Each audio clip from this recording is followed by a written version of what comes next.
I'm so pleased to have Refilwe Sebothoma, the CEO of Hakem Energies. Thank you so much for your time. Thank you for being here.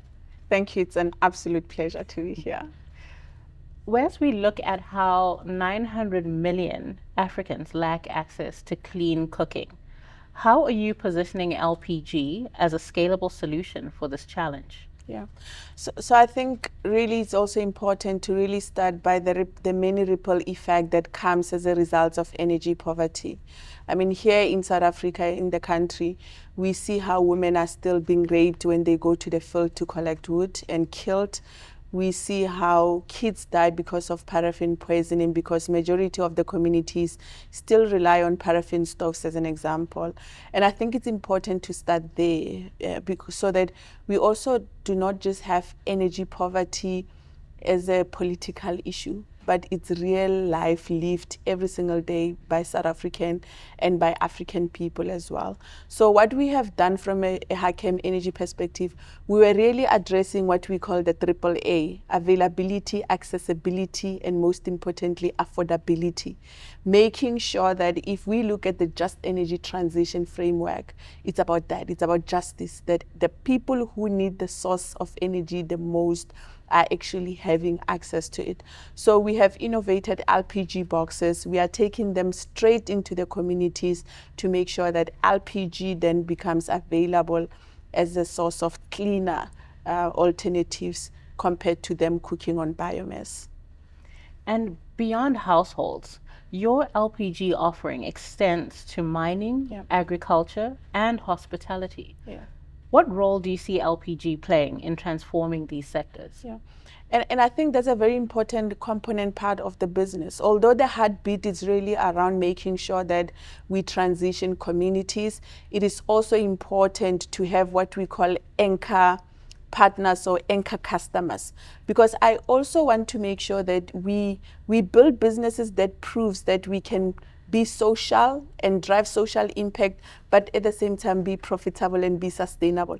Because often we want to have it as separate conversations, as if we cannot be social and be profitable.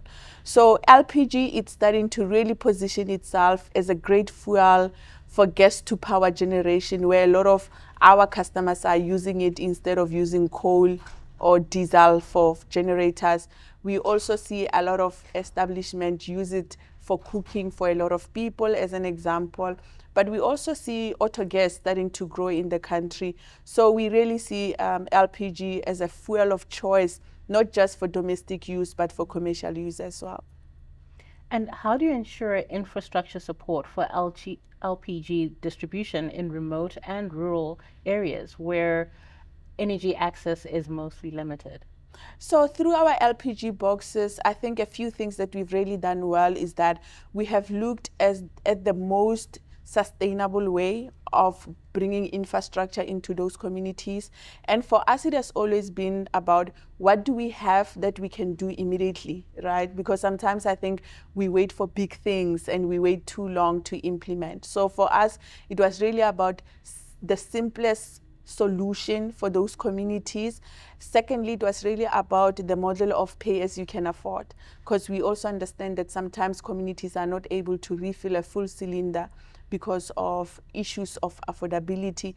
But most importantly, making sure that the very same money that they have limited, they don't use it in transport facilities trying to get to the nearest filling stations, but the filling stations are right there in their own communities. So that's really what we are doing. What is also attractive about the model is that should it not work in a particular position, we are then able to move it to the next position. So I think it's a very simplified but yet needs purpose driven solutions. And I think it's important that when we are looking for solutions for communities, we look for some solutions like that.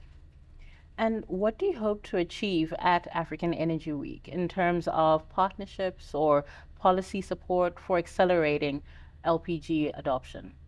So I think one thing that I'm very clear about and we are hoping to achieve this week is really to continue to be an advocate for people who are not in this room to speak for themselves, because at the heart of Hakem, that's what we're trying to do, to really speak for the marginalized communities, people who are forgotten, to make sure that their voice are not left out of this conversation. We are also looking for partnership, you know. I mean, we have self-funded the project from the beginning, and it's not easy, it's quite expensive. The regulations make it even more difficult for a lot of small players to come in. But lastly, I am very passionate about women empowerment, because I do believe that women in communities should be at the forefront of just energy transition. But also we have seen firsthand, Muriri, that when women are integrated in solutions, the solutions are able to be impactful and to be correctly implemented as well. So I argue that if women are making decisions for cooking, why then women are not integrated and lead part of clean cooking from an economic perspective. So those are some of the things that I really want to highlight. And also, how do industry players and industry owners deliberately start creating unique solutions to empower last mile entrepreneurs? Because I doubt we are going to achieve what we want to achieve from a transition perspective if last mile implementers are not empowered. And just my final question, AEW 2025 brings together investors and policymakers. How can this platform help scale your clean cooking and industrial LPG initiatives across Africa? Yeah.